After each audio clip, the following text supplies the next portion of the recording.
Welcome back to the Wolf Mode Podcast, a video podcast for coaches and student athletes of Wilson High School and beyond.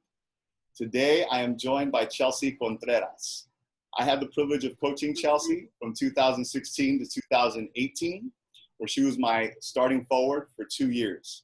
Chelsea was a captain of the 2017-2018 City Section Championship team in her senior year.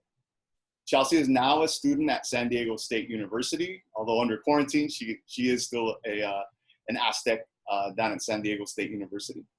Welcome, Chelsea. Hello. Hello. Thank you for joining us. So good to see you. Thank you for having me. Yeah, absolutely. Absolutely. It wouldn't be a podcast show without one of the captains from the illustrious championship squad. So Chelsea, we were talking a little bit before we started rolling about just your experience in college, obviously, and with the quarantine and everything. But the first question I want to ask you, and if you could share, what's so far in your college career, what's the biggest difference between college and high school? Well, if we're talking like academic wise, it's obviously the amount of work, the stressfulness, just like the whole vibe of college could be intimidating at first, just like going into it and you're like, there's so many students here. But like overall, it's been a fun experience.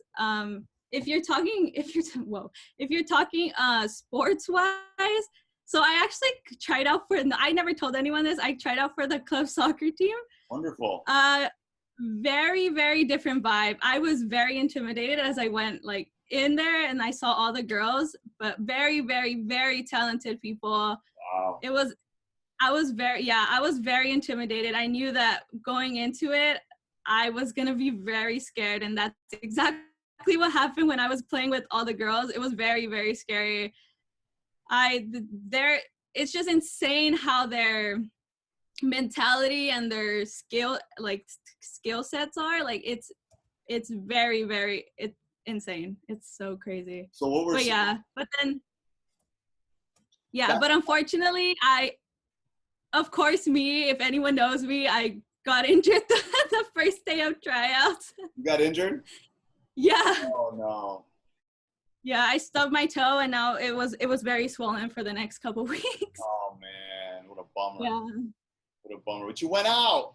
Yeah, awesome. Yeah, that's exactly what I did. I just one day from another, I was like, you know what, I'm just going to try out, see what happens, see the vibe, see what it actually feels like to be like in a college team. Although it's not the actual school team, it's the club team, but it's as equal, as competitive and as hard. So you do have that like knowledge of college, but you don't really know until you actually experience it. Right.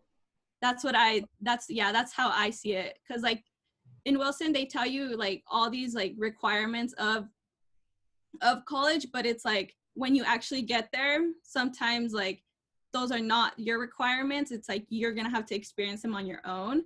Right. So yeah, that's pretty much the difference.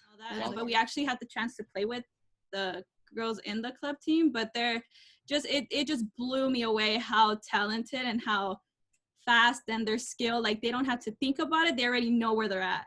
Right. Which surprised me because like half of the time I was like, where is this girl? And she's already running past me and I was so confused because they just know. Right. It's like, It's not a thinking process. It's like, I need to be there before they start running. Right. And that's what amazed me the most. Yeah. Some girls that were like around my level, obviously I haven't played for 2 years, so I haven't practiced as much, but there's some girls on when they were trying out that you could just tell that they're like, pretty much like their ego, like you can tell that they were already like good. And once you see them play, like it shows, like it really shows. And I was just intimidated the whole time. I was just like, oh my gosh, like this is gonna be really hard. But I just told myself I'm just gonna give it everything I have, and like whatever happens. But there's always next year if you don't make it that time. So right. It was just very, very intimidating for me. Sure. And if you do go back next year, which I encourage you to do so, it'll be less intimidating, right? Because you know what to expect. Yeah. But I commend you for getting yourself in the center of that, and you know, when we talk about building a Yeah. winning culture at Wilson and really upping to the next level, that's part of the vision, right? Is to learn from those circles. Like one of our assistant coaches right now, Coach Ketsia, she works for UCLA women's soccer, you know, she's one of the student managers. So she sees that level of play, and she shares stuff with Coach Palacios and I about, you know, the level of play, the level of discipline, the level of confidence, you know, and swag that, you know, some of these players have. And I think it's a very, very good roadmap, right? Something to admire. You can be intimidated by it, but for me as a coach, it's something that I admire and definitely would like to reach one day, you know, and just build towards. So that's awesome, Chelsea. Congrats, man. Yeah. And you should go get your toe better and go back, you know? I know, yeah. That's why you're wrong.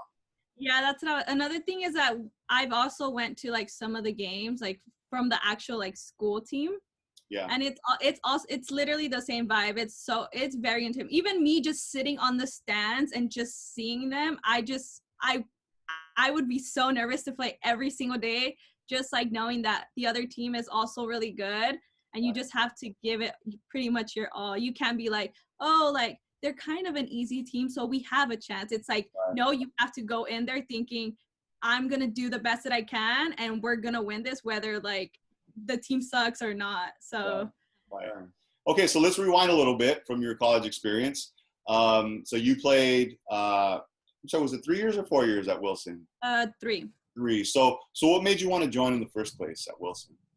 I think the one thing that made me join, I actually wanted to try out my freshman year, but I was too scared because of the whole intimidation thing, because I knew I never had that experience like others, like people play club or like, you know, start from at a young age.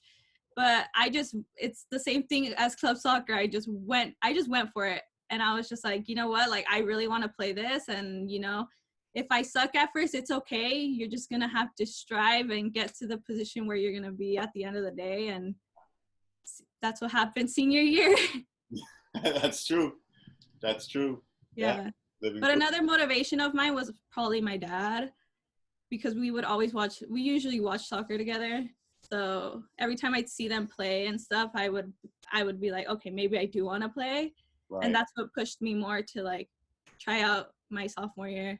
Right. That's awesome. It's a little bit of inspiration at home. Yeah. So what teams did you grow up watching, or what leagues or games did you watch? I pretty much watched Liga MX, and then I watched like Europe.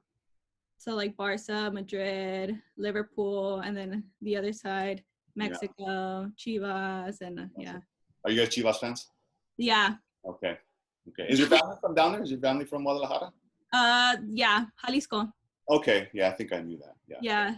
Makes sense. Awesome. Makes sense. Yeah. So what were the most memorable things from your playing days? Can you talk about like one or two experiences? I say the first one was our chant. I think that was like the one thing that to this day is probably one of my best memories. It's just every day before playing, just screaming out our chant, just knowing that we all have each other's back, and you know we're there to win it. And if we don't at the end of the day, it's not like a defeat. It's like we have work to do. We have a lot of work to do, but it's just the motivation to strive for better and win some games. Yeah. And win some games we did. Yeah. I had actually that chant. Yeah.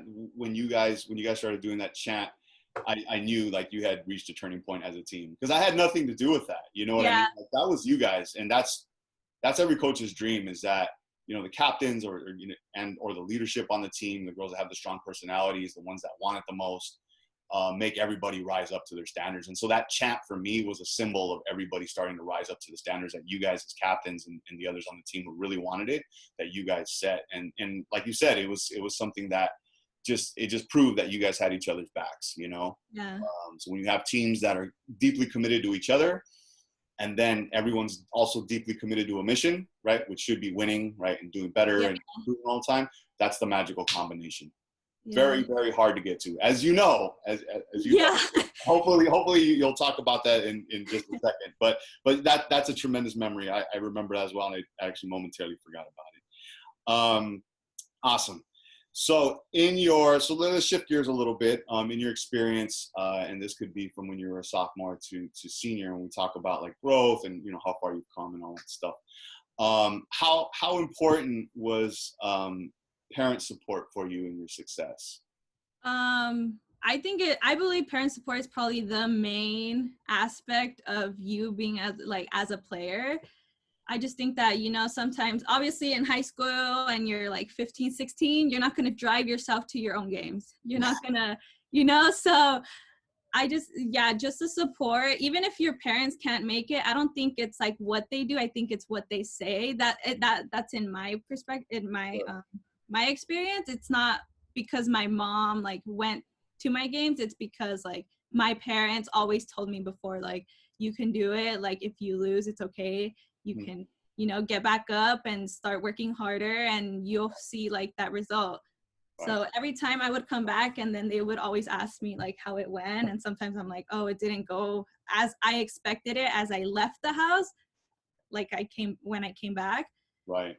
But yeah, there was a time where my parents would ask me and then it's like, oh, my parents would be like, did you guys win? And I'm like, no. And then I came back the next week. Did you guys win? No. Did you guys win? No. Did you guys win? No. And that was throughout junior year, almost all junior year. And at that point I was like, okay, maybe I should start, we should all start realizing that we don't want to lose anymore. And like, you want to come back and your parents ask you like, did you win? You want to say yes, like finally. Wow. Yeah. So I think that's the moment that like it turned on me, when I was like, okay, maybe just saying no all the time is something we all don't want. So we just need to start making a change. Wow. That's incredible. I've never heard that side of it. It's almost sounds like, okay, now winning is now an emergency. Yeah. Yeah, that's how I felt. I was just like, okay, maybe a no should turn into a yes, and we need to work way harder. Right. And, sometimes you would give us days off, or, sometimes you're like, oh, like, I can't make it, so, like, there's no practice. I would usually go on my own to, like, make that extra step to do it on my own, even if it was, like, outside of my parking lot, or, like, find a wall and just, like, practice my dribbles, or, just kicking it to the wall, controlling it correctly. I think that's what really helped me and the team as a whole to, have that teamwork and just, improve as a better player. Awesome. So doing stuff on your own and really taking responsibility over your own situation. Right? Yeah. Like if I were to call off practice, which was rare. Which is really rare, very rare. but it would happen. You're right. It would happen. But yeah, just taking responsibility over your own situation. And being an independent learner and not depending right on one person or a set of people to get you to act, that you knew what the right thing was to do, and then matching up what you knew with your actions. That's huge. And I can say too, I have had very few, if any, players since you have graduated stay after practices as long as you used to. Oh, yeah. Remember that on practice? Chelsea would practice her free kicks after practice was done. Like she would insist that we'd put everything away and she would insist that she could have at least one ball, and she would just stay there practicing her free kicks. And I remember that. I always admired about you. And I knew you weren't doing it to get more playing time. You were doing it because you were genuinely interested in getting better as a player and helping your team. Yeah. And as a result, we don't have crazy statistics broken down at this level, but since I've coached at Wilson, I'm going into my 6th season now, you've probably scored more goals from free kicks than any other player that I've coached. And that's because of the work and because of that characteristic that you brought. So that's fantastic. And that's really great that you can identify that and kind of put that out there as an example for all our listeners out there. So, or watchers or whatever. What qualities does any coach need to have for a player to be successful and for a player to want to win a championship? I think the main thing is being goal-oriented. I think that's the main characteristic that a coach should have, because if you don't have a goal at the end, like, what are you working up to? Right. So, and another thing is patience, probably having a lot of patience, because sometimes, as a coach, you probably want to see the results right away, but it's like you really can't because you have to develop those to get to that point. Absolutely. But also, the good thing about being a coach is like you can, well, as I see it, because I'm not a coach, but the thing I see is like, you know, always learning new things and always inputting like new drills or new, you know, warm-up exercises, just being so observant of like other teams, and then bringing that to like your team because you want to win like they do. Right. So yeah, those are pretty much like the top 3 that I see that a coach should have. Very good. Yeah, and I think it's funny too because Crystal Gonzalez, who I had on last week, she mentioned the exact same word as plan, having a plan, being goal-oriented. In leadership, we call that having a vision, right? So, but going back to your initial sort of recount of how, you know, my journey was as a coach for you guys, and I remember those days, is that the vision can't just live with the coach, right? It has to have buy-in from the team. At the very least, the leaders or the captains of the team, they have to buy into that vision, right? Because I could have, any coach could have, you know, 1,000 goals. But if the team isn't bought in and the team isn't genuinely invested in being like, yeah, I want to get there with you, and even like, you know, add my own goal on top of that, so that boom, we just all lift each other up, then, you know, we go nowhere. So that's a really, really good insight. Because again, it goes back to, you know, building a team of players who are committed to each other, right? As people first, as humans, and having that genuine connection. And then the connection from the player to the coach is very important, and knowing that the coach has their back, but is also going to set that standard, as you said, and push them. And then going after a shared mission and being totally devoted to a mission, just the same way they're devoted to each other. That is so hard. But, you know, I would say that that's what we achieved your senior year, and that's the year that we won the championship. And it took all of those, right? All of those outside leagues, the off-season training, the regular season, the preseason games, the tournament games. It took all of those L's for us to take all those beatdowns to turn it around. And like you said, that's a really, really fantastic story about you just being sick and tired of being sick and tired. Like, enough's enough. That's pretty much how I felt. It's just like, I just want to win one game where, like, you know, when we lost, there was obviously positives. It wasn't just all negatives. It was like, we did this correctly, but it's like, we can do all this correctly, but we can win too. So exactly. Yeah. So it's that like is on the menu of options. That's right. That's right. You can take everything positive from that loss to the, you know, and then extend it to the win. Yeah. So that was one of the main things that I was like, okay, I'm kind of sick and tired of losing. So I'm gonna, you know, just put in my own effort to like make myself better, so then I can be a better forward for the team and not just for myself, just for everyone. Yeah. Because it doesn't take one person, it takes everyone, because it's 11 players on the team, not one. I think the one thing that I knew where everything just started to shift and change was when we started having chalk talks. Like, once we had that goal on that board, and every time we would have like chalk talks, like that was when I was like, okay, this is very serious. We want to make it. Like, our goal was not the ending result. Like, our goal was like, we have to make it a playoffs, and then like at the end, it's like we want everything. Like, that's just crazy to me. Like, even now to think about, it's like you have a goal, but yet you like succeeded far from that goal. Like, it was just a big leap, like a big jump to the other side. And it's like, it's just amazing just to be in this position where it's like, we all want a championship because of all the hard work. And that first goal that we did in that first chalk talk senior year, that's what made it to that end goal. Yeah. Forgot about that too. Yeah, that was like the end of summer. Yeah, that's right. Yeah. Turning points. I call them turning points. So let me just ask you directly. So how did winning that championship make you feel? At first, when we were in the bus, it was crazy to see how if you saw all of our faces, we were all nervous. We were like, okay, this is real. This is real life. We're actually here. And it was just so panicky. Well, for me, it was so panicking because I was like, I really want to win this. I mean, we're aiming for first, but second's not that bad, I guess. We're aiming for first, but second place is not that bad. But at the end of the day, it was just the best, probably the best. It's like a movie. It's like a scene. Like, since I was like injured almost like more than half of the season, and for more than half of the season, and then going to playoffs, it was like really hard for me to even play because of the injury that I had, even though I literally pushed myself to the limit and started hurting the next day, but it's okay. We won our championship, so I'm happy. But you're not still injured, are you? no, I'm not. 2 Injury's years done. later, I'm fine. You'll have that, show that ring again. So the injury's done. She'll have this ring forever, unless she gives it to her grandkids, which she probably should, because that's a hell of a thing to hand down to your grandkids.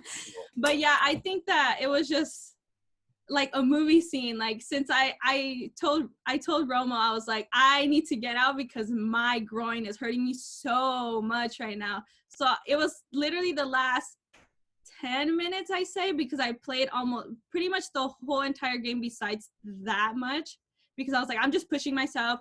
I know, like, Romo wants me in here. I shouldn't be going out. Like, I just need to stay in here. But at the end, I was like, okay, maybe I should, like, tone it down a little and just, like, take a step back. So when I was on the sideline and everything was like a movie, it was crazy to me. It was like we were tied. It was already the 90-minute mark, or like almost the 90-minute mark. And I was like, oh my gosh, we're going penalty kicks. This is not going to be good. No. Like, this is going to make me feel more nervous. But once Malia scored that last, I keep rewatching that from like that video every single time I have the chance to. And I'm like, Malia, like, that's the point where I was like bawling into tears. I was like, it's Malia. Like, I was so happy that day. I was Definitely so happy. Surreal. Definitely surreal. Yeah, it was so, like, even right now I have like that like jitteriness of like what I felt that day, because it was just amazing. Just the end result, and just knowing we were literally standing in line waiting for us to get our medals. We were all happy. Yeah, and I guess, yeah, it was just amazing to me. Like, we did win Division 5 championships. It's like you guys went to Division 4 or Division 3, and now like almost Division 2. It's just crazy for me to even hear, because we were at that level. We were at Division 3, but went completely down, and now we're back up there. Right. And that comes back to the whole, like, the coach and like what's the coach's role. It's like, it's not just the players, it's also the coaches that pretty much are determined to win this, whether it's the championship or not, or even if it's one game or like games in a row. Like, that's the main thing that I see, that is like, if it wasn't for Palacios or you, like, this team would probably not be the team it is now. Yeah. So, well, thank you. I appreciate that. And we all do it together. And yeah, it's, you know, and for me, it's more than, you know, a job or a position. It really is a calling. It's something that I just love to do. I actually want to finish with the game of this or that, so we can see more of your personality. The other side of Chelsea that isn't just full on soccer player. So, you ready for this or that? Yeah. Okay. Here we go. First question: jogging or hiking? Oh, that's hard, but I prefer hiking. Okay, fair enough. Amusement park or a day at the beach when we're not in quarantine? I would say amusement park. Okay. Anyone specific? Probably Disneyland. Yeah, it can't be Disneyland. That's my favorite. It can't be Disneyland. Awesome. Car or truck? Oh, I had to say car. Okay. I think I'm too small for a truck. Okay. What's worse, laundry or dishes? Oh, dishes by far. I prefer to do laundry any day of the week. Same here. This one's interesting. So, when you put cups in the cabinet, is it right side up or upside down? Right side up. Rich friend or loyal friend? Loyal. Hands down loyal. A young lady of character you are. Tennis shoes or sandals? Sandals. Okay. Especially now it's getting hotter, right? Yeah. Okay. Tablet or laptop? Ooh, I say laptop since I don't have a tablet of my own. Okay, yeah, that's pretty straightforward. Iced coffee or iced tea? Oh, that's hard. But I love coffee, so I'll go with iced coffee. Save or spend? Save. I always save. I'm coda. I'm coda like that. I don't want to say. I don't want to spend at all. Good. It's good. Very, very, very good habit to have. Card game or board game? Ooh, that's hard too. I say board game. Monopoly specifically. Oh, yeah. Monopoly's I fun. love Monopoly. Okay, we're gonna round this out with a few soccer questions from your playing days. Run laps or run suicides? Oh, suicide days with Romo. Never, never. I'd prefer to run suicides though than laps. Would you really? Okay, and at the end of it. It's faster, it's quicker. Even if I have to run 50, it's faster. Makes sense. Weight room or run the bleachers? Weight room. Okay. Practice taking free kicks or practice taking corner kicks? Free kicks. Of course, that was a softball. All right. Practice passing or practice shooting? Ooh. I say passing just so I can improve, since